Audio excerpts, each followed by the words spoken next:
I'm muted. Hello, everybody. Thank you for coming out on such a cold night as this. I hope you all get home all right. And welcome to our 50th Zoom meeting. We certainly didn't think we'd get up to 50 when we started these. We thought it was a temporary measure, but temporary lasts a lot longer these days.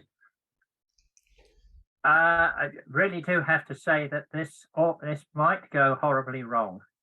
Martin and I have put together a sort of event of all sorts of things. We kept bunging things in and, oh, we could do this, we could do that.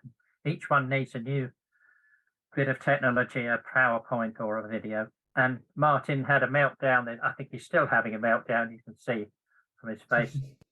We've had serious problems with streaming things today. Even though it worked earlier on, it's not working very well now. So things could go wrong and you'll have to be patient. And if the worst comes to the worst, we'll have to put it all up on YouTube and you'll have to watch a recording. Everybody got that? I hope you're all happy. The announcements are that our next meetings, obviously the next one will be in January the 8th. And thank you to those who volunteered to fill the vacant slot. We've now done that. So 8th of January, 19th of February, 12th of March, and 16th of April. Those are our projected dates. The only one that's really fixed is the 8th of January one. But we do plan to continue these monthly into the next year. When we get to 100, we might think again. But for now, we'll carry on doing them. And on January the 8th, we have David Sutcliffe, Georgina Boys, and Michael Bell.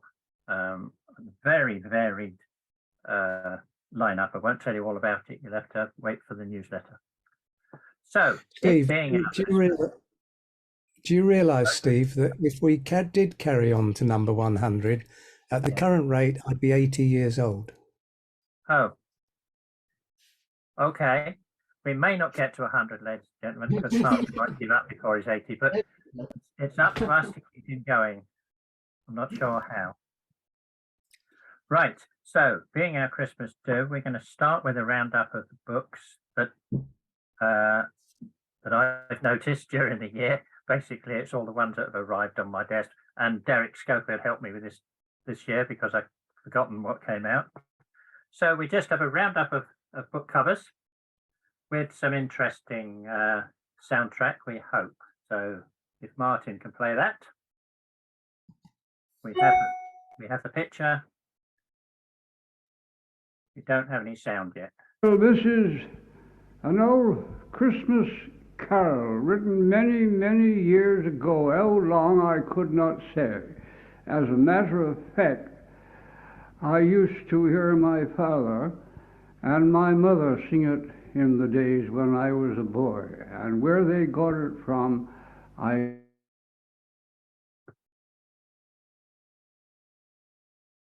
mind singing it to you now. It's short, but I hope it will be pleasant, right? Okay. As I sat on the sun. Sorry? The sound keeps stopping. I don't know if you meant to stop it. Bank, as I sat on a sunny bank, as I sat on a sunny bank, on the Christmas day in the morning, I spied 3 ships come sailing by, sailing by, sailing by. I spied 3 ships come sailing by, on a Christmas day in the morning. And who do you think was in the ship? In the ship, in the ship, and who do you think was in the ship? Joseph and his fair lady. He did whistle and she did sing, and all the bells on earth did ring. For he did whistle and she did sing on the Christmas day in the morning. What is this one? Well, it's a real good carol.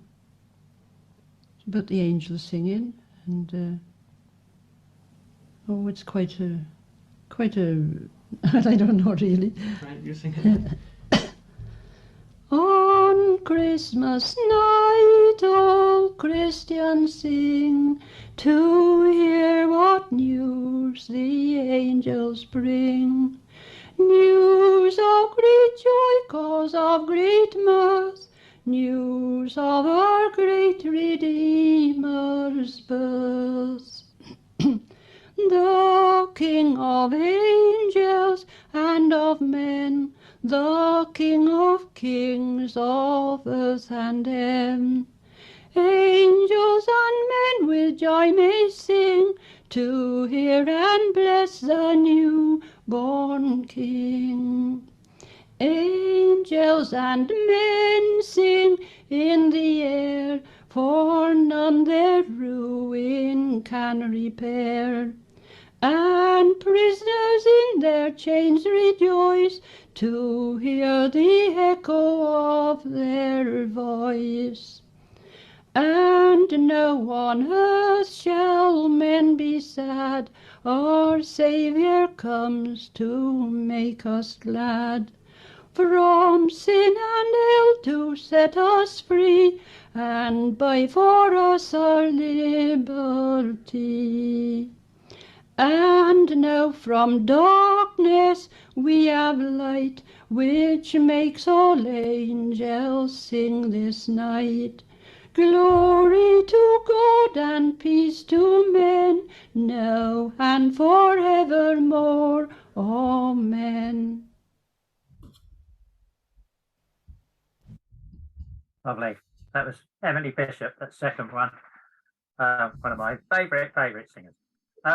Elaine has just reminded me that we'll send out the details of the books with the post-meeting newsletter thing that Elaine sent out. So we're going to move on to our... Derek, yes? Can I just say that quite a few of those books are reviewed in the new edition of the Folk Music Journal, which is currently in the post, as I've already said. That's right. But some of them won't be reviewed till next year because they've only just recently been published. Thank you, Derek. Right, we're going to move on to the only proper talk today. We're pleased that Stephen Miller is back with us talked about the Isle of Man. We hope that his bit's going to work at least. Excellent. Thank you, Stephen. What's he saying? We haven't got sound.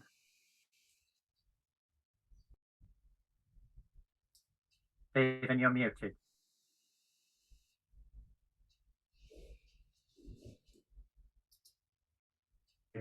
So the title of the talk is to come forth and do his duty at the Eel Valley. Just a sort of a brief reminder as ever as to, whoops, what's my slides not moving on?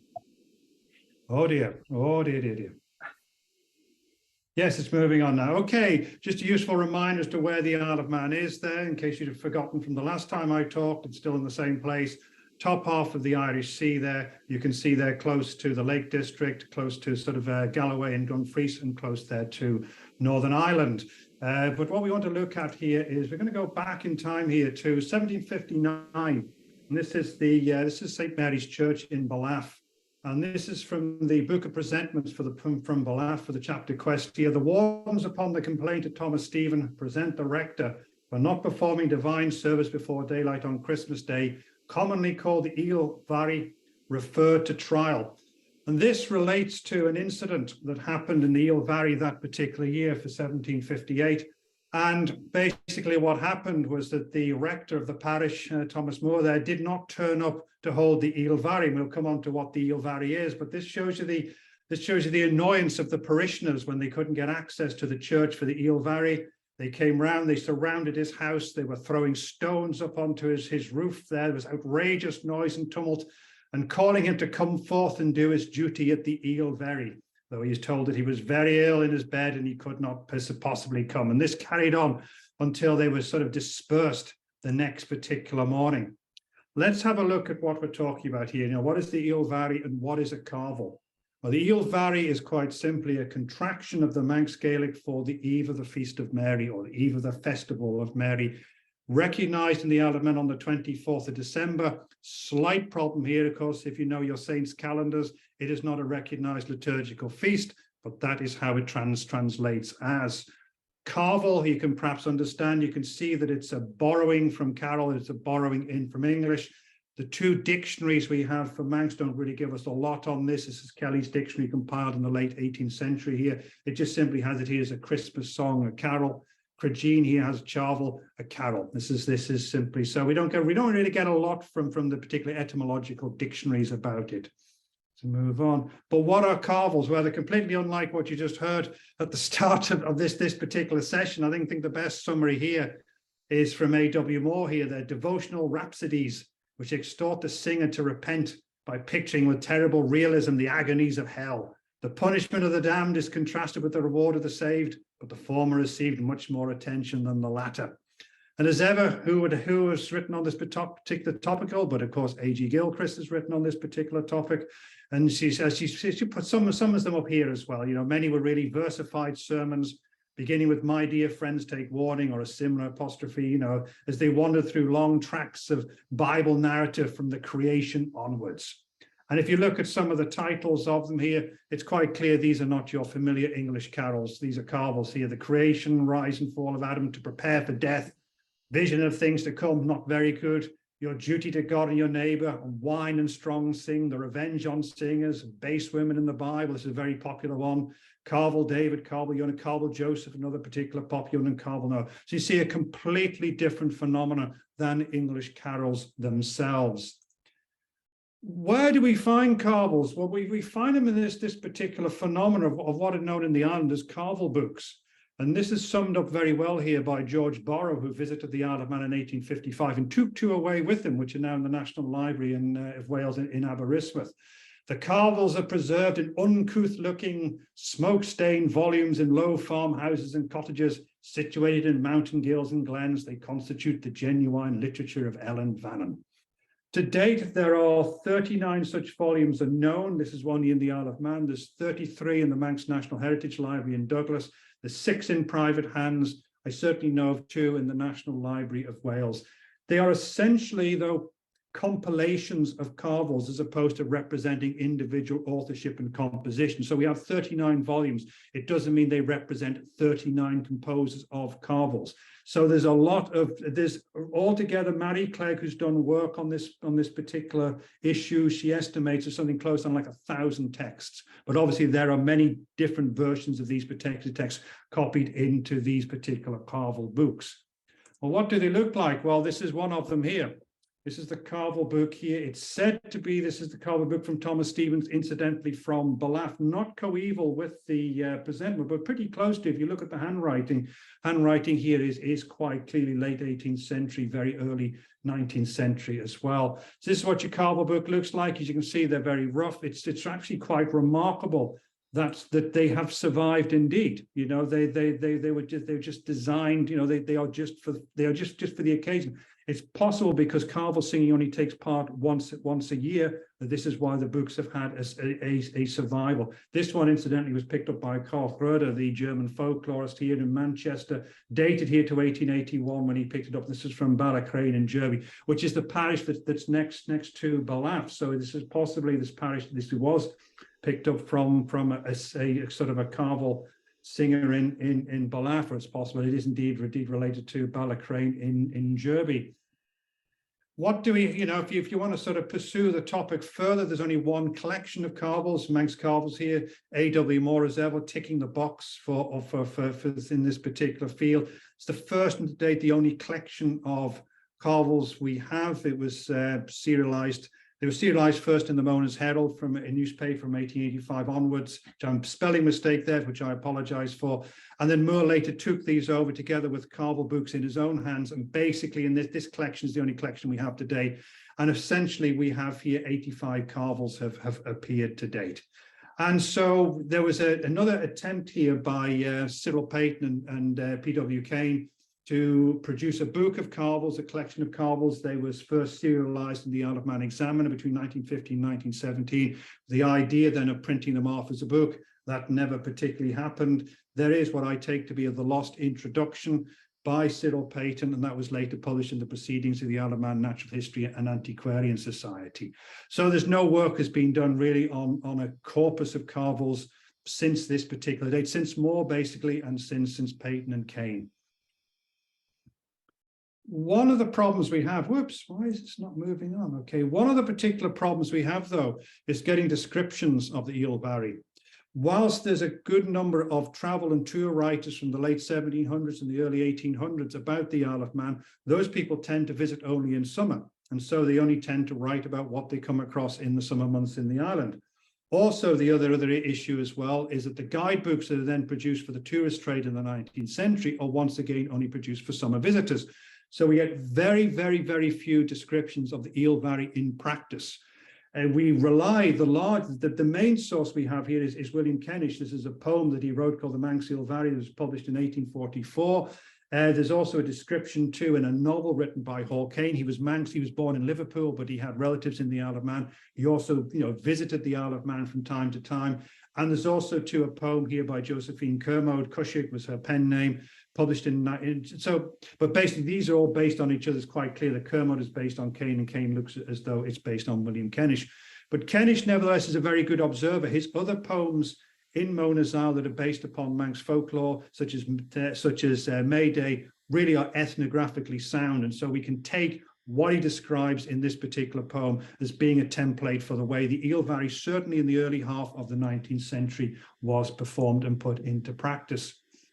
This basically is a schematic for how the Eel Barry would have happened in his particular time. So it takes place on the 24th of December, the eve of the Feast of Mary. It takes place in the parish church. It occurs after midnight prayers when the vicar leaves the church. The vicar leaves, and the church is now left in the care of the parish clerk, or sometimes some accounts have it being left in the hands of the church wardens. The principal landowners, they're known in Manx as the Manx people still refer to them as the quality. The quality leave the church, and the congregation take over the pews, which of course are rented in this particular period. So the congregation get to sit in the pews of the principal landowners of the parish. Church is illuminated with candles, that the congregation themselves bring along the candles. Often they bring candelabras. They sort of rather like a Liberace feel to some of the particular event. And then it takes place. The carvel singing takes place. These carvels are of a remarkable length. Some of them are 30 to 40 verses in length. They are sung either by individuals. It's a male singing tradition, so they're often sung by an individual male singer, or they're sung by two singers at the same time who advance down the church towards each other. There are accounts that the singing is limited. You don't get to sing all of your carvel all at once. And it's limited by the time that a lighted taper burns down in some accounts. So a taper is lit. As it burns down, you get to sing. When it goes out, another pair of singers or another singer comes in and takes over, and the evening continues like that, sort of, swapping and swapping and swapping and swapping. Rivalry between singers to give the best performance. Also, too, what there is outside the church as well, there's this notion of disorder, rough behavior, young men outside the church shouting in comments at the singers, either to give them encouragement or rather to discourage the singers. And it goes on. And in the intervals between the singing, unmarried women throw parched peas at the bachelors in the audience. And then it still goes on. It still goes on at the end of the Eel Barry, when they've finally had enough singing, they've had enough of parched peas being chucked at each other. They then go off to the local. The Tyost is an unlicensed ale house. Manx countryside in this period was full of these particular houses. And they go for beer, which is flavored, which what I take to be hot black peppercorns.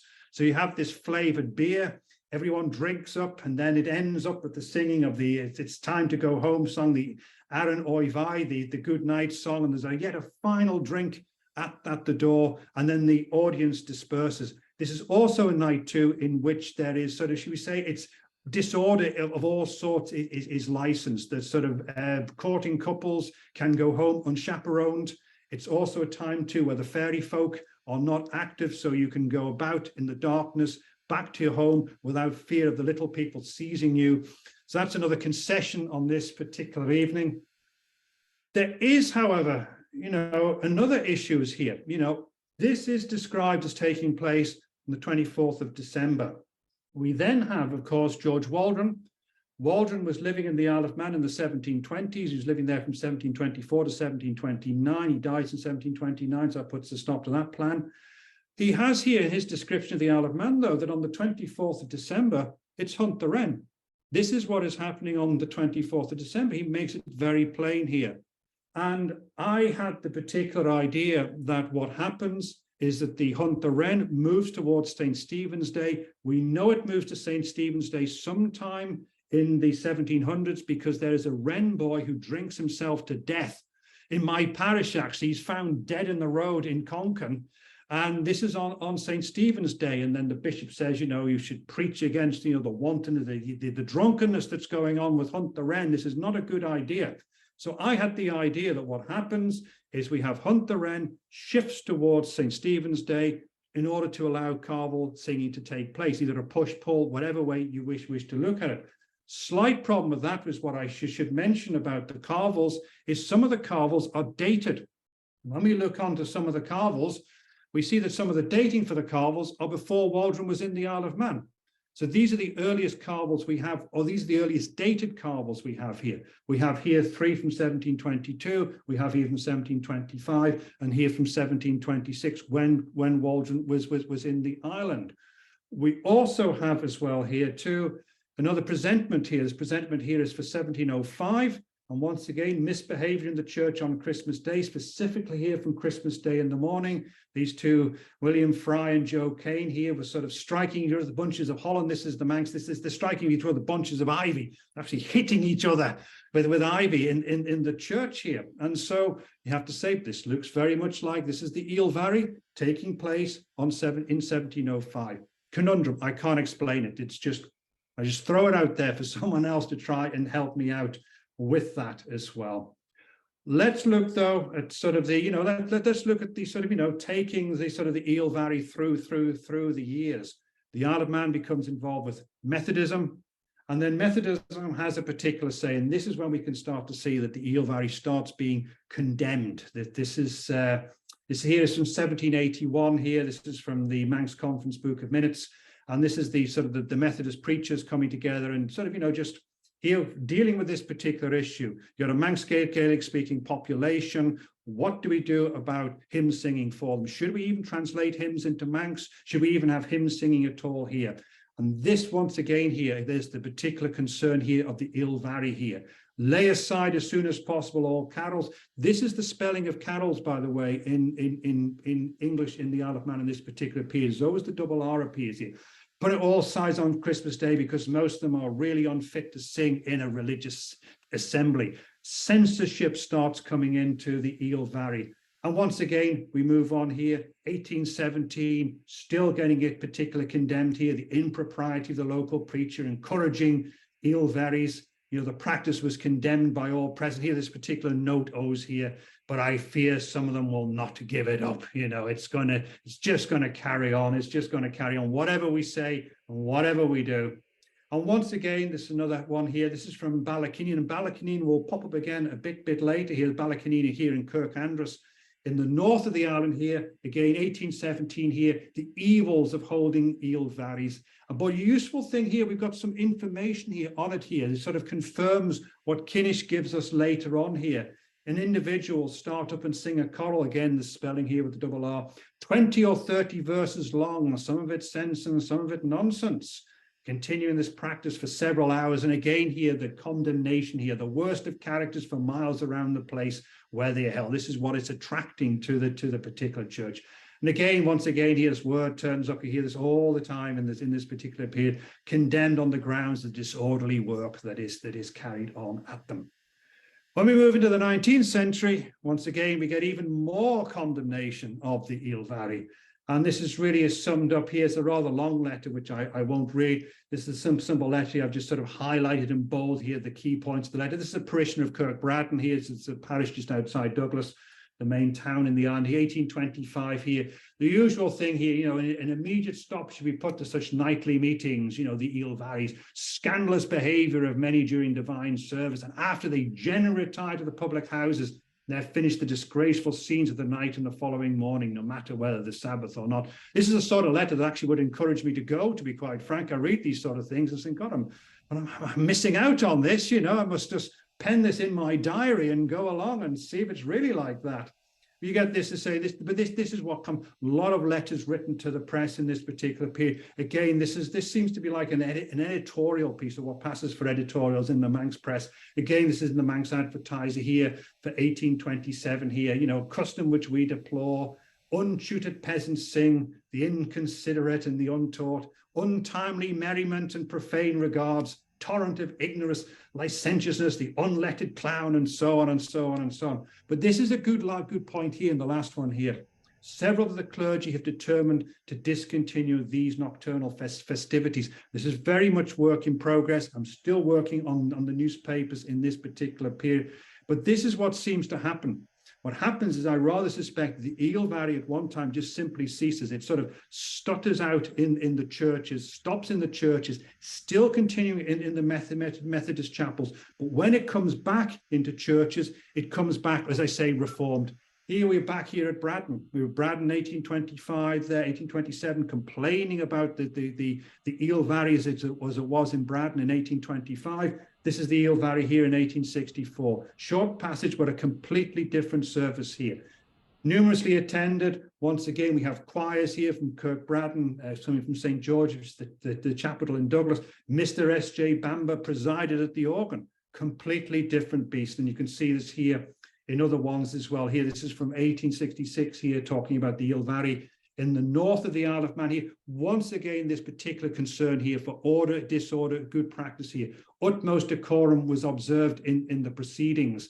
And this seems to be an attempt to reboot the Eel Valley here, as I say, you know, resolved to emulate Mackle in holding Eel Valleys, but holding them in sort of with this utmost decorum. And you can see once again here, Ballachaneen. This is Ballachaneen in 1817, where they were all trying to discontinue the Eel Valley. Back here, 1866, we're having the Eel Valley again, because once again now, as it ends there, good order was observed. And seeing Eel Valleys coming place here, St. Jude's and Andrews, once again, Derby East, Derby West. Is very much in the northern plain of the Isle of Man. We're getting reports from here. Just moving on, if I can. And once again, let's have a look at Ballaugh. You know, we were in Ballaugh early on, 1759 there, with, you know, the rector basically trapped in his house, but chucking rocks up on his roof to come and get him to come out and hold the Eel Valley. Here we are, Ballaugh, 1902. We're now in the 20th century. Eel Valley is still continuing, of course. Here in this particular case, it's now in the primitive chapel here. Once again, stormy night. We're going to get that in January in the Isle of Man. Chapel was packed with, once again, we have choirs, training, conductorship. Oops, we've got training here. You know, once again, solos were sung, recitations given by children, completely different beast, as I say. But there again, there is this attempt, and I'm coming to the end, Stephen, don't worry, I'm coming to the end. There is this particular attempt here to actually then have a revival of the Eel Valley, because what you can start getting in the Isle of Man in this particular period, in the early 1900s, is the influence of the Manx language revival. And this is, once again, this is an advert here from one of the papers here. Eel Valley, all Christmas Eve at 10:30 in the old church, promoted by the Peel Manx Language Society, and carvels in Manx will be sung by, and these are all the great and the good of the Manx Language Society here. Caesar Cashin, Thomas Crellin. Thomas Crellin was, you know, you can actually spot that some of these figures were collected from by A.W. Moore for Manx Ballads and Music, also collected from by the Gill brothers as well. The wonderfully named Miss Tamar Crane as well, and the Watterson brothers from Dorby as well. Mr. Cashin will read the lessons from the Manx Bible. Oh, so this is what we get, the revival. I won't flick on this one yet. This is just a newspaper report of it as well. It's never been such a truly Manx Eel Valley. Serves held for over half a century. Interesting detail that it's 93 that suggests that basically the Eel Valley, as I was describing, is good up until about the 1850s. The last carvel I should have mentioned, the last carvel that is dated, the last composed carvel that's dated is 1836. So this does suggest that this is the period where the Eel Valley then sort of changes into this particular reformed Eel Valley. And once again, in yet another attempt, this is an attempt here down in Dorby, down on the island's west coast here.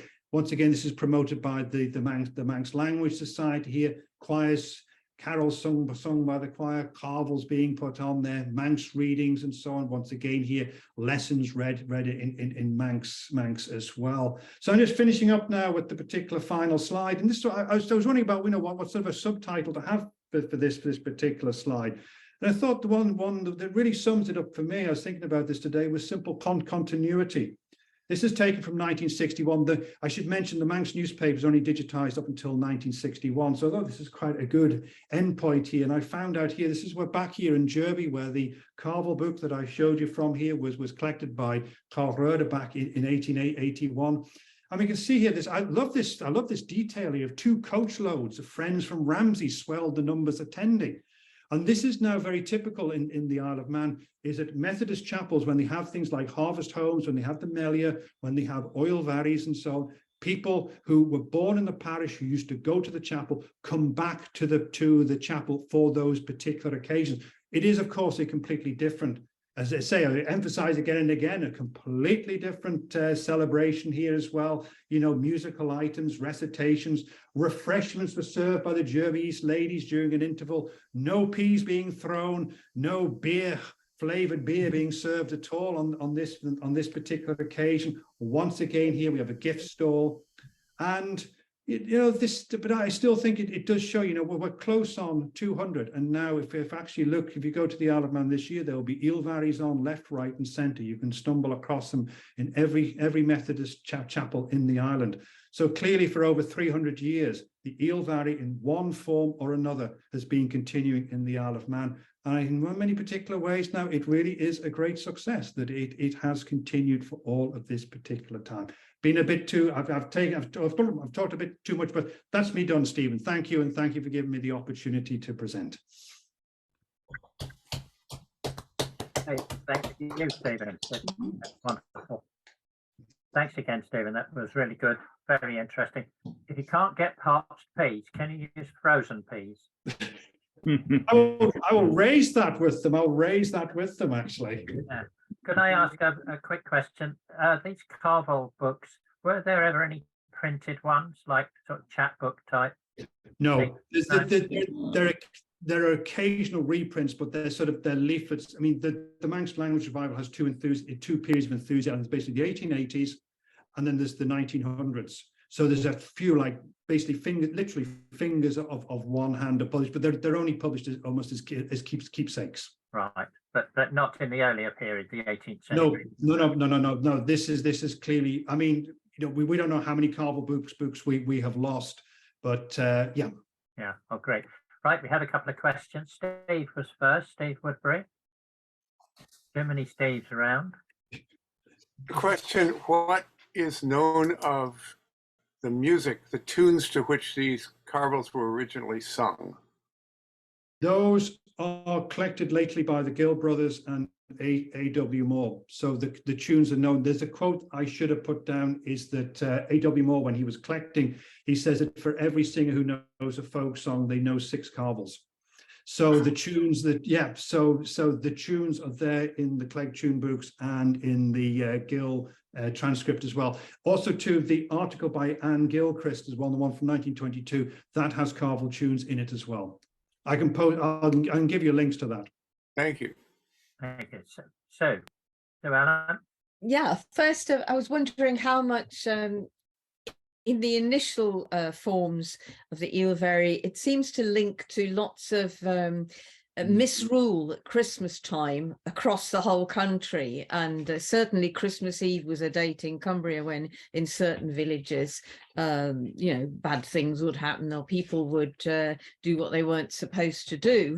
So that was one observation. And the second is doing things in church. I wonder if there's an element of anti-Catholic and Puritan and the sort of clash of cultures there. In Cumbria, in a Cumbrian village in early modern times, there's a report of somebody bowling Christmas puddings down the aisle of a church and people disrupting the ceremony by shooting guns and bringing in sheepdogs. But so many connections here with other traditions, and I wonder if the Sheffield carols even could they relate in some way to the Carvel, Was it a lot of questions? Yeah, thanks for that, Sue. There are a lot of questions. We've often talked about how, we work in silos in the Isle of Man. It's just deemed to be Celtic folklore, Celtic folk song, comedy, that's it. And we don't look, as I say, we don't look to similar practices in Cumbria, similar practices in Galloway as well. I mean, it clearly is the period where it's quite clear that the principal landowners leave. There's no doubt about that. And, the people take over the rented pews. And of course, that's what the petition is all about as well. That's the principal landowners. That's what the petition actually has. I mean, you can't say that it is, they describe themselves as the principal landowners, and they are the ones basically saying things like, he should not be presented. It should be the people who are chucking the rocks up on the roof who should all be presented. In fact, they do go ahead in the end and actually do present the rector for not doing it. And so there becomes a tussle then about, should he really be prosecuted or not, or just given a slap on the wrist? Great. Margaret, last question from Margaret. Just a very quick one. That was very interesting. Thank you very much. Are there any online recordings of the carvel that we might listen to? Anything, say, from the Manx Museum or Archive? There is nothing archival. There is should we say, the revival singers are online. Manx National Culture Vannon are producing they're putting some resources on one of their pages. So they've got Philly Gorn singing carvels as well. But I mean, there's no archive. I mean, this is, this basically passes with the language. That's simply it. Once Manx stops being the community language, carvel singing in Manx just simply goes. So all that's online is just going to be simple people thinking that they can replicate how it was actually originally done. The interesting thing is most of the accounts don't actually say that they were sung. They used the phrase that they were actually chanted. So that takes you into yet another. And also just how early these carvels are, whether they actually do predate 1721 or not, because this, it's the theme suggests Calvinism. The early dating suggests that this is possibly, an even earlier source. And whether we can ever get to earlier sources or not, I don't know. You're not going to get anything in presentments because this is licensed behavior. So it's unusual to get that presentment for 1705 because you start to think that's the sort of thing as saying to Sue, you just let that slide by. That's what people do. That's what they're licensed to do in the church. It's only if you can get anything in the diocesan records, which are very poorly kept and very poorly survive, if there's any sort of debate or discussion about holding carvels. But I'm still puzzled about how Waldron has them hunting the wren on the 24th. Thank you. I did say last question from Margaret, but Mike's got his hand up, so this is definitely the last question. Mike, you're muted, Mike. Sorry. Yeah, it's just a comment, really. And fabulous presentation. I was fascinated, but it had an echo in my mind of up Heliar in Shetland, which was a completely different event with burning barrels and all that, and was eventually stopped by police. Well, armed police apparently stopped it, and then there was a gap, and then it was reintroduced as up Heliar. It's still fairly drunken, but in a different sort of way. Just a comment. Yeah. There's also a link to this. There's a similar Welsh phenomena of singing, which I did mention as well. That's something I must look at as well. I thought someone was just going to bring that up, to be honest. But yeah, that's great. Thank you, Stephen. We will move on. Thanks to those who asked questions. It's all downhill from now on. The next bit of today's event is the quiz number 1. You've all had the questions. This is the second lines quiz because it was getting too easy to, the ones we've had in the past years have been too easy. Some of you will find this easy, and basically you have to name the song from the second line that we've given. Martin's probably working hard to try and get them up on the screen. Here we go. And I should say that most of these just came straight out of my head. I didn't check the wording or anything. So if you disagree with them, that's tough. We haven't got it full screen yet, Martin, but should have. We've got the. Okay. Are we ready? Do we want to move it on? Oh, sorry, wrong. Yeah, we still have the sort of slides. It's not the proper presentation yet. It's the, I don't know what you call it. All the slides down the side. That's it. That's better. Right. That's good. I had no thought of list. There's an easy one. To the soldier did me cross the white cockade. Yes. It should appear. There we go. I'm going across the ocean, love. Are we marking our own homework here? Yeah. We haven't got time to let you all do anything. I spent all my money on whiskey and beer. Not me, of course. But that is the Wild Rover. It's drink, my brave boys, and we'll boldly call for more. Is drink old England dry. To view the fields and take the air. I suppose I should be, no, I shouldn't be singing these, should I? As I walked out one morning. Where's the, there we go. Sweet primroses. And these three men made a solemn vow. Now that's easy. John Barleycorn. Ta-da. Since we've learnt a new act to drive sorrows away. Several Copper Family songs here, of course, because they've come straight out of my head. Thousands or more. St. Stephen's Green, I died of scorn. Lots of different titles for this, of course. Newrytown, The Highwayman, The Robber, and all of those. I served my master truly for 7 long years. When I was bound apprentice, blah, blah, blah, Lincolnshire poacher. When weary and lame, a boy there came. Actually, it's much easier when you say them out loud, isn't it? Because you can't help but put the rhythm in. Farmer's Boy. Are you all with us so far? Yeah, good. There was a fair maid dwelling. I mean, what on earth can rhyme with dwelling? Barbara Elling. And which made somebody's stout heart to bleed.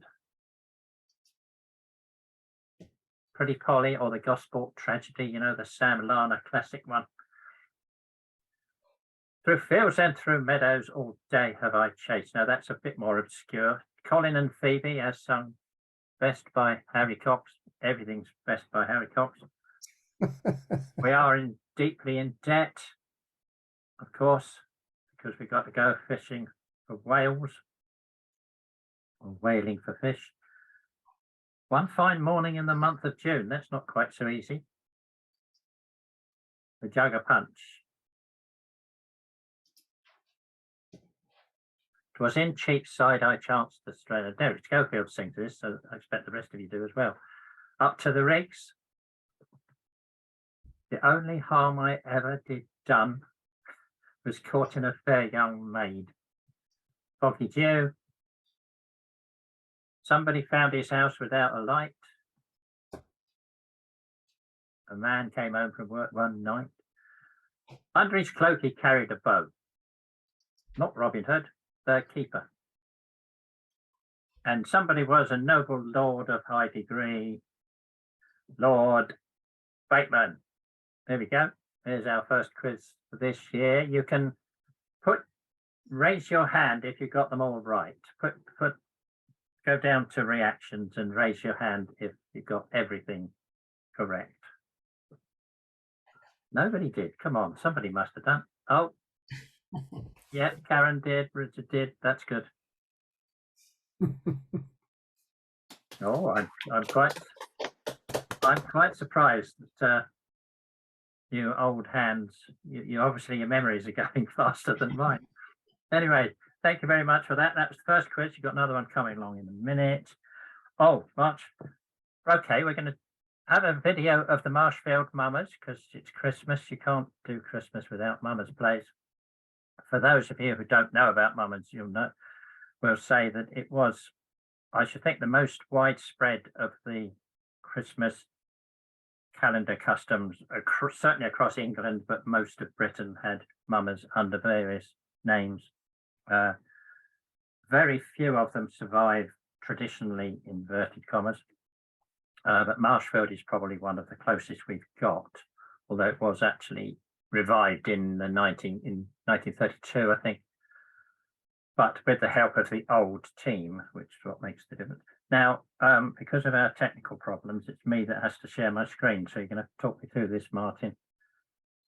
So I share my screen. I share sound and optimize for video clip. And I do that and I share. And then I do. While you're doing that, there were Mummers plays in Boston in 18. Yeah, they were completely different. The one from the history of Boston is pretty close. Okay, here we go. You should have that. This is, of course, from the internet. You can all look at this on the internet if you wish. It just happens to be a very nice recording, I think.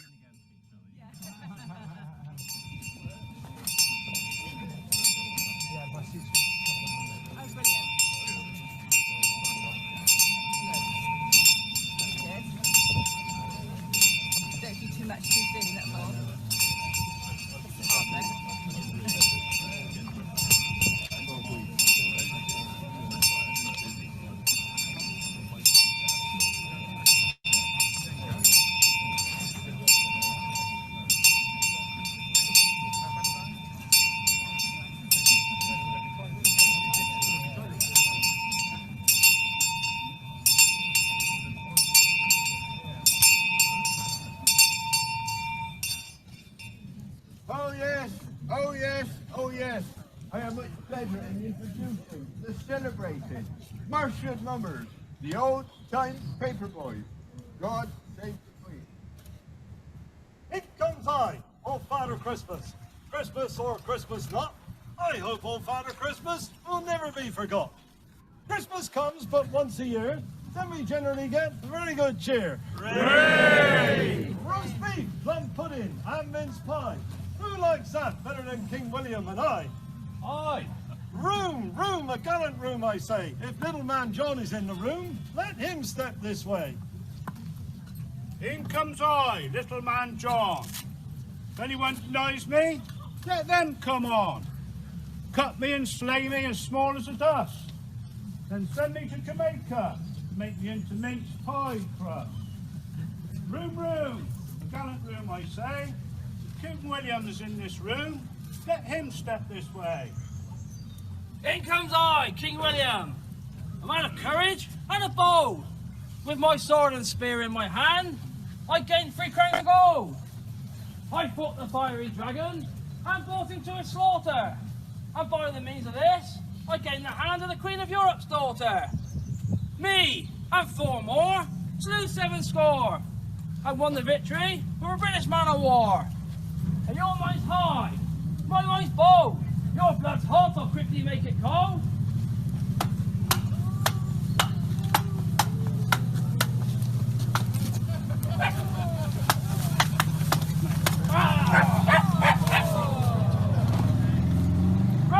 Room, gallant room, I say. Jack Phoenix is in the room, let him step this way. My name is not Jack Phoenix, my name is Dr. Phoenix, and I'm a noble doctor. I can do more than any man can. I can cure the itch, the stitch, the palsy and the gout. All pains within and none without. Give me an old woman 7 years dead, 7 years lying in her grave. 1 pill from me, this gallant boy will rise again. What's thy fee, doctor? £10 is my fee, but 15 I'll take of thee to set this lad free. Work I will. I have a little bottle down by my side, filled with the old English turpentine. I place a drop on his lips and a drop on his thigh. Arise, little man John. I long to see thee stand. Open thine eyes and look around. I'll take thee by the hand. Room, I say. Saucy Jack is in this room. Let him step this way. In walks I, Saucy Jack, wife and family, at me back. Out of 8, I have but 5, in half a day be starved alive. Some at the parish, some at home, where I go, the rest must come. Make room, I say. I've come to show some activity today. Activity of mind, activity of age. Have you ever seen the lights upon any common stage? Room, a gallant room, I say. If Tenpenny is in this room, let him step this way. Then walks I, Tenpenny knit, with my big head and my little wit. My head is big, my body small, and I'm a big rough amongst you all. My head, hard as iron, my body, tough as steel. My trousers touch my ankle bones. Hey doctor, come and feel. Ha ha! I certainly feel something hard. You're a proper blackguard. Room, a gallant room, I say. If old Father Beelzebub is in the room, let him step this way. In comes I, old Father Beelzebub. On my shoulder, I carry my club. In my hand, my money pan. What do you think of me as a jolly old man? A little of your Christmas ale would make us boys dance and sing. A little of your money in our pockets would be a jolly fine thing. Ladies and gentlemen, sit down at your ease and give us what you please. This of a noble Welshman I heard the people say, as I rode up to London all on St. David's Day. Fa la la, fa la la, fa la la, did I know? Hi, hi, hi, the people cry, will concern the king. Seated on a nag goat just like a Christmas king. Fa la la, fa la la, fa la la, did I know? There is a house on yonder hill so high I do declare. 'Twas on a cold hard winter's night my grandmother left me there. Fa la la, fa la la, fa la la, did I go?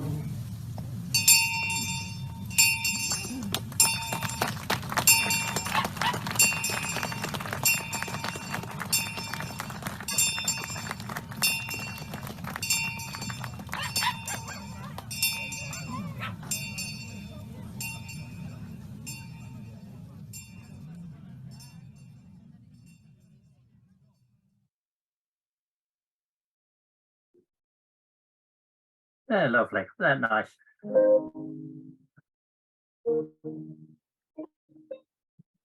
Where's that music coming from?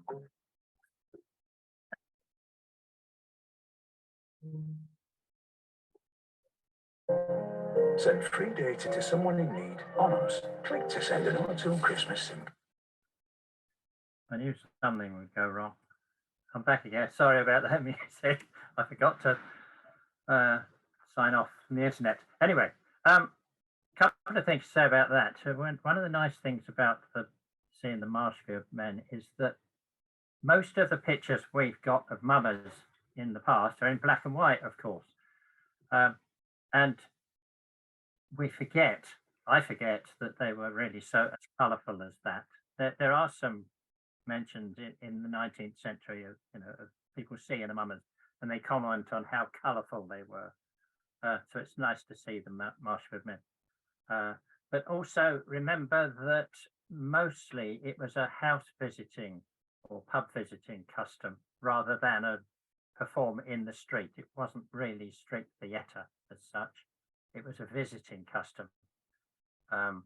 Whereas the Marshfield men do perform in the street, but in the old days it wasn't quite like that. Anybody got any comments they'd like to make? If not, we're moving on to the next session, which is on recitations, particularly popular at Christmas time.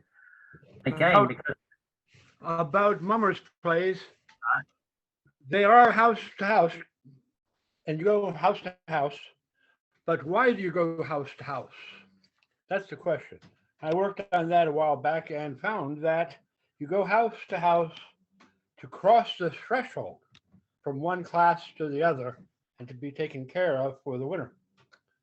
But if you're going to go house to house, you're doing it for a reason, and it's not sufficient for. I mean, my point of view is it's not sufficient just to go house to house. But that's just a little aside.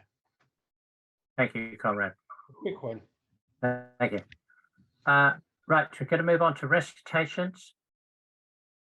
I think because we are song people and we're obsessed with songs, we forget that at many of the song events that we read about, certainly in the 19th century, like concerts and pub sessions and parties and sing songs after meals and so on. It was more than acceptable. It was quite expected that somebody in the place would do a recitation rather than sing a song. And just looking at newspaper articles from the 19th century where they list the items that went on, the things that were performed, there's always at least one recitation, sometimes two, sometimes even three. So something like 1 or 2 out of 10 performances of an evening would be a recitation. So 10, even 20% of the evening's entertainment. And of course, recitations are just like songs, only that, you speak them rather than sing them. And there were publications of recitations. You could buy chapbooks, you could buy broadsides with recitations on, you could buy whole collections of them. And a lot of them were taken from the poetry of the time, the popular poetry, things like The Charge of the Light Brigade and The Boy Stood on the Burning Deck, that sort of thing, or The Wreck of the Hesperus was a very popular one. And we should also remember that they were also used in schools as ways of teaching the kids to learn things by heart and to perform and so on. So because it's Christmas, we're going to have a brief foray into one of the most well-known recitations of all. It was Christmas Day in the Workhouse, which was so well known that just that first line, it was Christmas Day in the Workhouse, would have summoned up ideas in people's heads. And it was mercilessly parodied. Some of you might know the bawdy versions, especially from the armed forces, First World War and Second World War. It was Christmas Day in the Cookhouse. We'll hear that later on. It was Christmas Day in the harem. You can imagine what that one's about. As I say, countless parodies, which all start with, it was Christmas Day in the Workhouse, but then wander off into whatever direction they want to. But we do have a field recording of somebody doing It Was Christmas Day in the Workhouse, which I hope we're going to be able to play in a moment. It's from an unknown performer collected by Fred Hamer in the 1950s. It's a bit complicated because he does do the whole thing except for a bit in the middle. And he adds, if I remember rightly, he adds a bit, this performer, in true traditional style. And in the original recording, the Fred Hamer recording, he goes through it and then says the middle bit that he's left out afterwards. So Martin's had to go at putting it back together again in order. You've got, I hope, Martin sent you the original text of, it wasn't called In the Christmas Day in the Workhouse, that's the first line. It was called In the Workhouse Christmas Day by George R. Sims, published 1877, 1879. Sims wrote lots of poems stroke recitations. He was immensely popular. He wrote 30 plays, umpteen pantomimes, novels, articles. He was a social reformer, and certainly Christmas Day in the Workhouse started off a campaign for better conditions for the poor. So anyway, we're going to play this unknown chap reciting Chris. Oh, one other thing to say, as you'll hear, one of my theories about this is that this gave people a chance to be a bit more dramatic, whereas we've got this idea, and I think it's pretty much correct, that traditional singers didn't really dramatize their songs. They didn't, unless it was a duet or a performance song. Most of the time they sung them straight. But the evidence is, I think, that for recitations, people could go to town a bit more with the drama and the emotion of the piece. I think that was expected, and I think you can hear that in the way this chap performs this particular piece. But let's have a listen to The Unknown Man with Christmas Day in the Workhouse.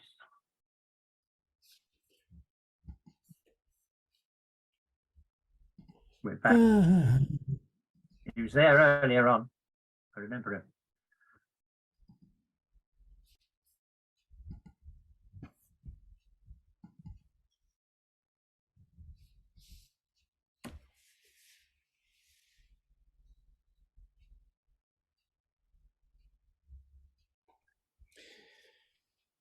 You might like to mention that this was a series of postcards, Oh, Steve. Yeah, like we Christmas Day in the Workhouse. It was Christmas Day in the Workhouse. The cold bare walls are bright, with galls of green and holly, and the place is a pleasant sight. With clean washed hands and faces in a long and hungry line. The paupers sit at the table, sir, for this is the hour they dine. The guardians with their ladies all over the wine-blowed east had come in the furs and wrappers to watch their charges feast, to smile and be condescending, to put pudding on paupers' plates, to be the hosts at the workhouse banquet they'd paid for in their rates. The paupers are meek and lowly, with their thank ye kindly, mum. As long as you fill your stomachs, what matter it whence it comes? But one old man he mutters, as he pushes his plate aside, "Great God," he cries, "it chokes me, for this is the day she died." The guardians gazed with honour. The master's face went white. Did that pauper refuse his pudding? Could their ears believe aright? The ladies clutched their husbands, thinking the man would die, struck by the bolt of something, by the house raised one and high. Not drunk, or mad, cried the pauper, but only a haunted beast, torn by the hand and mangled, can spit on your paltry feast. Keep your hands off me, curse you. Just 12 months ago, last Christmas, I craved for human life. You, who would feast as paupers, now what of my murdered wife? In accents long forgotten, see? Yeah. She walked and she talked like a country lassie who wayed by the Devon shore. Then she stood up and trembled and fell in her rags and moaned. "Give me a crust-time panish, for the love of God," she moaned. I dashed from the room like a madman, down to the workhouse gate. "Give me food for a dying woman," but the answer came too late. And I fought with a dog in the street. I tore from the monstrous clutches a crust he was trying to eat. Back through thrifty by-lanes, back through the clamping sludge, up to the gauzy garret, wrapped in a awful hush. Then my heart sank at the threshold, for I stopped with a strange thrill, for there in the silvery moonlight my Nance lay cold and still. Up to the blackened ceiling her sulky eyes were cast. I knew on her lips all bloodless my name had been the last. Crying for her absent husband, crying for me in vain. So there lies a lovely woman, cruelly starved and murdered for a loaf of the parish bread. But then, get ye gone on your dinners, never mind me in the least. Think of the happy paupers eating their Christmas feast. But when you count their fleshing in your self-partial way, you could say what you did for me, sir. It was only last Christmas Day. Oh. Right, and a Merry Christmas to you all. There's George Sibbs. and some poor people.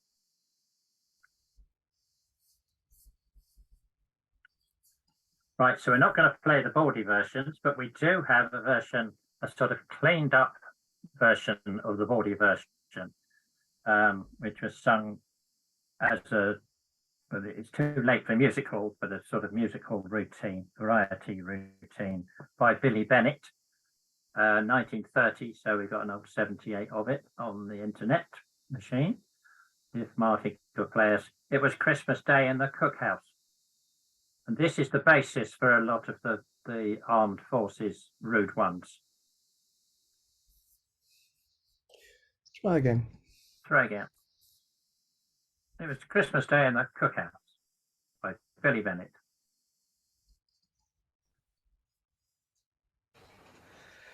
It was Christmas Day in the Workhouse. It was Christmas Day in the Workhouse. That's the Workhouse one again. The walls all bright, with galls of green and holly, and the place Hold on. a pleasant sight. With clean washed hands and faces in a long... Right, let's try again. I did warn you at the beginning that things might go a little bit awry. I'm having to work between 2 computers and 3 screens. Yeah. That's it. Recitation. 'Twas Christmas Day in the cookhouse, and the place was clean and tidy. The soldiers were eating their pancakes. I'm a liar, that was Good Friday. In the oven a turkey was sizzling, and to make it look posh, I suppose, they fetched the battalion barber to shingle its parson's nose.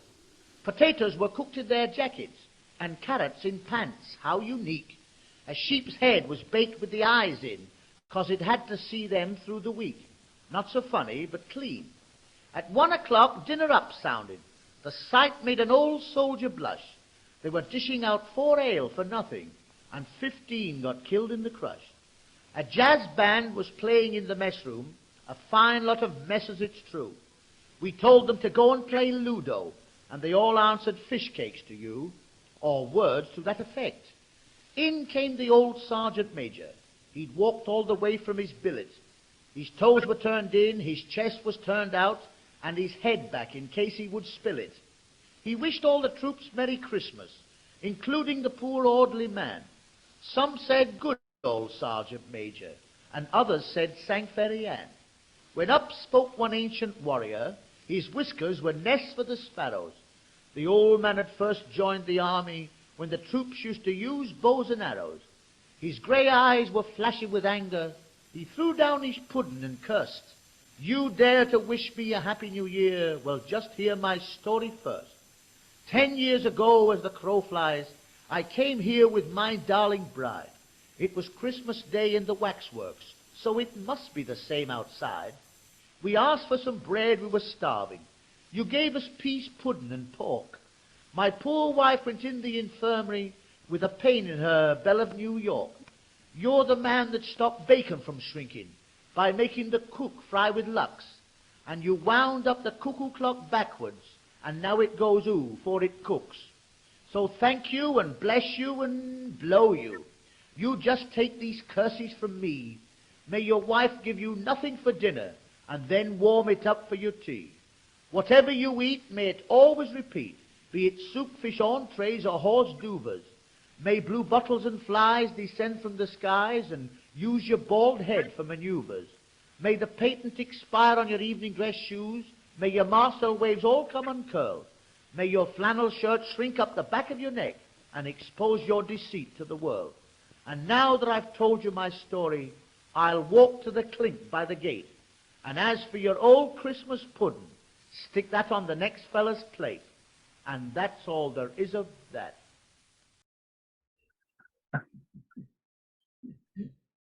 No, I really like that. I find that funny. Yes. Okay, follow that. We're going to have the quiz. Oh, anybody want to say anything about recitations? Anybody? No? They've gone out of fashion now. Oh, John. Hi, John. John Baxter. Can't hear you, John. Can now. I can't. Can the rest of you hear him? No, everybody's shaking their heads. Sorry, John, you are. Can you hear me now? Yes, yes, there you are. Yeah, it was just a comment on the idea of the workhouse being a common theme going back to the early 19th century. There's a wonderful parody on the mistletoe bough that people may know that appeared in something like the 1840s, 1850s, called The Workhouse Boy, which is all about a boy who falls in the soup and is boiled to death and is eaten by the other paupers in the workhouse. Well, it's a wonderful song. Cheers you up at Christmas. And the other one, the other comment was just Billy Bennett made a bit of a career of doing cleaned up versions of dirty songs. People may know She Was Poor, but She Was Honest. He sang the clean up version of that, which has some particularly filthy versions. But there is something about recitations and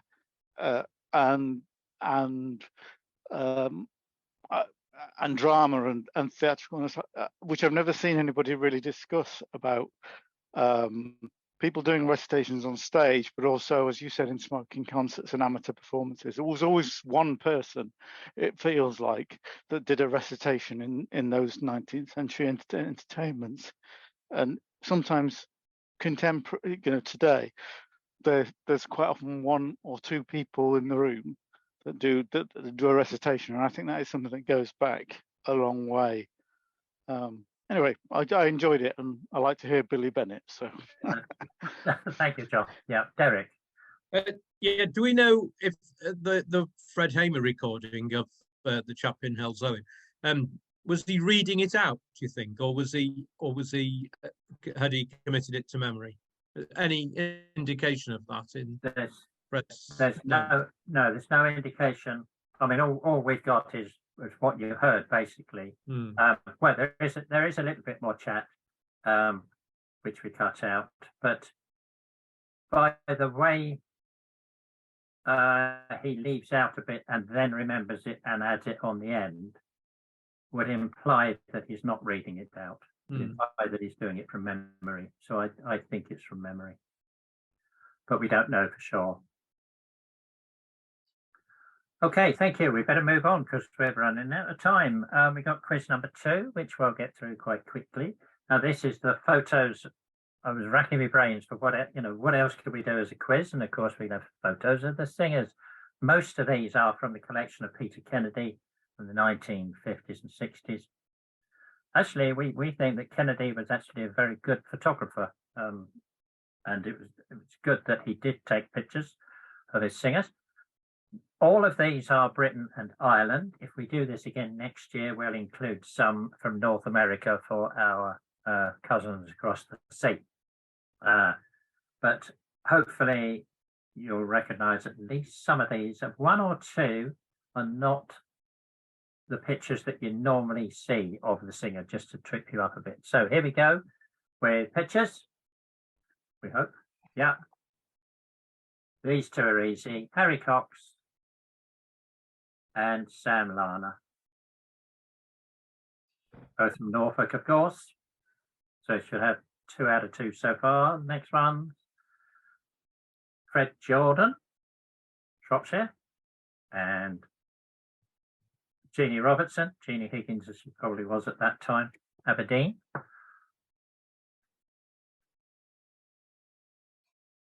Paddy Tunney from County Fermanagh, I think, and Margaret Barry.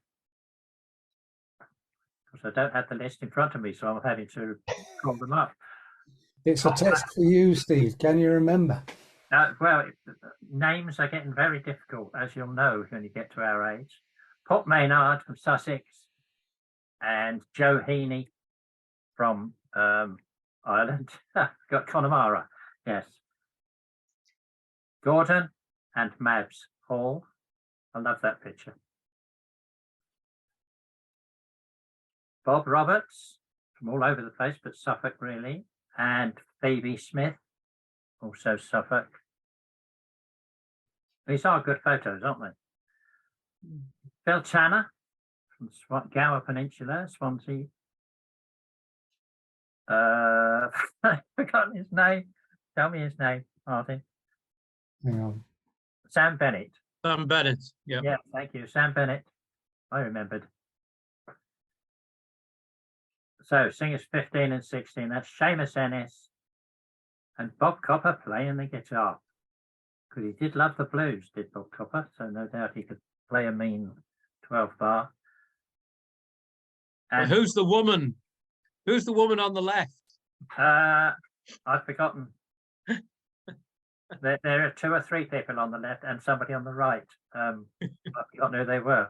We'll show them next time. Cyril Poacher, of course, from Suffolk. George Spicer. These are the flat cap brigade here. And Jimmy Macbeth is how you say it, I think. I've forgotten where Jimmy Macbeth came from, but Margaret will tell us.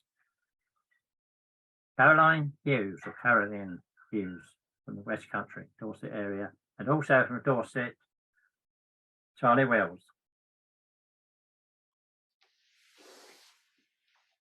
And that is Belle Stewart, isn't it, on the left there? Yeah, and this one may have thrown you completely. Cecilia Costello. Yeah. Of course, when she was recorded, she was much older than that, so that's not a Peter Kennedy one. Are there any more? Or is that the lot? That's it. That's it. Put your hands up, anybody who got them all? No? Oh, we flummoxed them again. Okay. All right, moving on then. 18. I've got 18. 18. Any advance on 18? 18. All right. Derek got 18. Anybody got more than 18? Whatever it was. No. 21, I mean, out of 23. 21 out of 23. Anybody got better than that? I got 19, but that was partly Bill Crawford and I were sitting down yesterday evening going through them together as we set our own quiz for Holsey Manor, and we decided that the second lines was really brilliant, Steve, and we're not going to adopt it next year, but we might do the year after. It was so good. Oh, I'm pleased about that. That's I was wondering if it was a bit lame, but yeah, thank you. Right, let's move on. We're going to finish. Well, we got 2 more things. One of them's very short. We're going to have Bob Copper talking about Christmas in his family. Those of you who remember the book and LPs, a song for every season. I mean, about 50 years ago now, early 1970, 71. Lord, that's a long time ago. Anyway, really sums up the old time rural Sussex Christmas to me, Bob's voice. So we're going to hear Bob's voice talking about Christmas in his family. And Martin's put together some pictures of the Coppers. And we have the pictures. Well, Christmas, of course, was, as everywhere, a time for great rejoicing and celebrations. And, they did their best down this way. They didn't go short.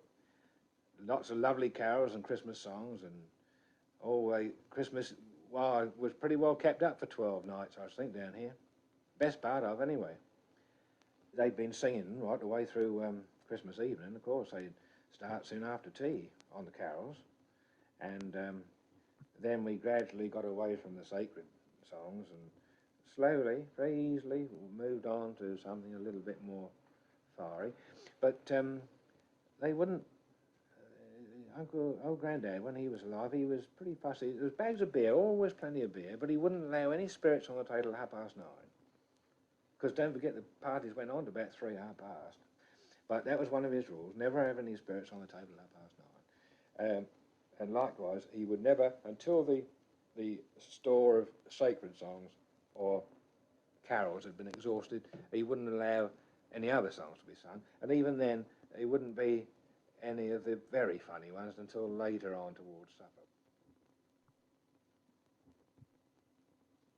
The trees all are bare, not a leaf to be seen, and the meadows they're beautiful beauty have lost. Now winter has come, and 'tis cold for man and beast, and the streams they are, all fast bound down with frost. 'Twas down in the farmyard where the oxen feed on straw, and they send forth their breath like the steam. Sweet Betsy, the milkmaid, now quickly she must go, for flakes of ice she finds, a-floating on her cream. 'Tis now all the small birds to the barn door fly for food, and gently they rest on the spray. Down the plantation the hares do search for food, and lift their footsteps sure, for fear they should betray. Now Christmas is come, and our song is almost done, for we soon shall have the turn of the year. So fill up your glasses and let your health go round, for I wish you all a joyful new year.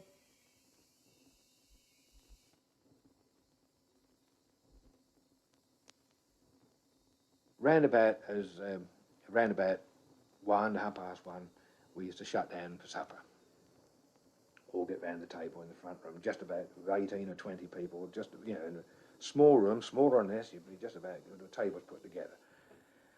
And there'd be plenty of food, of course. That's the object of Christmas, or one of the objects of Christmas, of course. And plenty of cold beef, big round of cold beef. But the favourite, my favourite, and a lot of other people shared my opinion, was a damn great rabbit pie. With about 4 rabbits in, allowed to get being cooked, beautiful golden crust on the top. And if Granny hadn't got a pie dish big enough, you'd make 2. And then that was all set in with flank of bacon all cooked, and all set in a beautiful jelly with hard-boiled eggs in. That was absolutely lovely. Bone rabbit pie. I wish you could get them now. You can't. You see, the rabbits are all gone now since myxomatosis. But then they'd all get round plateful, and there was everything else that went with it. It was a cold meal. So then when Grandad up there at the table, when everybody got something to eat, he'd sit down his own, and he'd cut off first mouthful. Before he put in his mouth, he'd start singing, "Oh, don't you remember a long time ago?" And then everybody joined in. Those that hadn't got a mouthful. It was a very tricky thing. It's sort of, nobody arranged this, but it sort of worked itself out, and the song went backwards and forwards across the table, a bit like a ping pong ball, you know. And so that the leads on that side are just working back a bit of cold beef, while these sang the song, and they had to work it back in time to take the second line, and then they all had to be clear to join in the chorus at the end. And this went on and was sung all the way through. I think it was a good thing, really. It only got 3 verses, because we could finish the rest of our supper in peace. But they never missed. Always the babes in the wood during supper on Christmas night, or strictly speaking, on Boxing morning.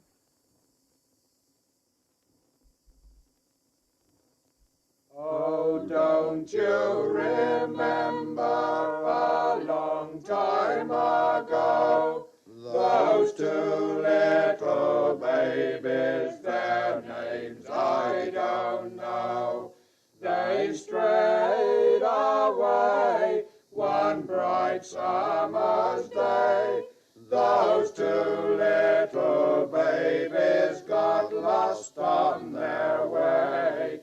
pretty babes in the wood, pretty babes in the wood.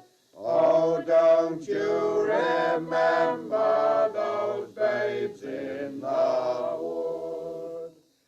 Now the day being gone, and the night coming on, those two little babies sat under a stone. They sobbed and they sighed, they sat there and cried. Those two little babies, they laid down and died. Pretty babes in the wood, pretty babes in the wood. Oh, don't you remember those babes in the wood? Now the robins so red, how swiftly they sped. They put out their wide wings and over them spread. And all the day long on the branches they throng. They sweetly did whistle, and this was their song. Pretty babes in the wood, pretty babes in the wood. Oh, don't you remember those babes in the wood?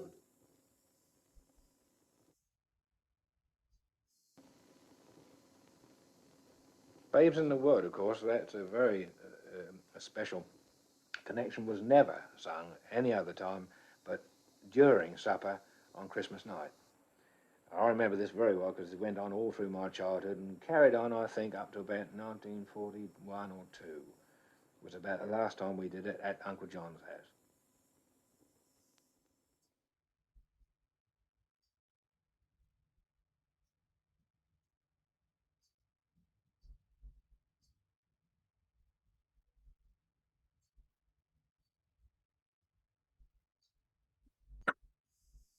Lovely. Thank you, Martin, for putting that visual, the visuals to that. That was excellent. A lovely tribute to Bob and the family, of course. And that's our lot. We're going to leave you with George Dunn singing "We Wish You a Merry Christmas." But before we do that, thank you to Stephen Miller for a very good talk on the carvels. Thanks to Martin and Sean for putting tonight's thing together from a technical point of view. Thank you to all of you who have been with us all year and the previous couple of years. We enjoy we enjoy doing this. I don't know why, but I hope you're going to stay with us next year as well. So if we could have George Dunn singing "We Wish You a Merry Christmas," and that'll be a lot, as they used to say. And well done, Steve, for being here every time. Thank you, Martin. Where else would I be on a Sunday afternoon? The roads are very dirty, the pocket very thin. Please, Mr. Master, chuck a penny in. If you haven't got a penny, halfpenny will do. If you haven't got a halfpenny, God bless you. I wish you a Merry Christmas. I wish you a Merry Christmas. I wish you a Merry Christmas and a Happy New Year. A pocket full of money, a cellar full of beer, a good fat pig to last you all the year. I wish you a Merry Christmas. I wish you a Merry Christmas. I wish you a Merry Christmas and a Happy New Year. The cock sat up the roof tree, the hen come chuckling by. I wish the cock could drop a turd and drop it in your eye. A pie, a pie, a pie, a peppercorn. The cock sat up the roof tree, the hen come chuckling by. I wish you Merry Christmas and every day a pie. A pie, a pie, a pie, a peppercorn. That's your lot.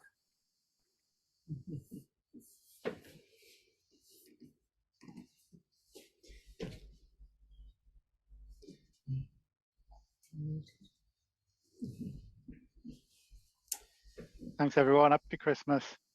Happy Christmas. Thank you very much. Merry Christmas.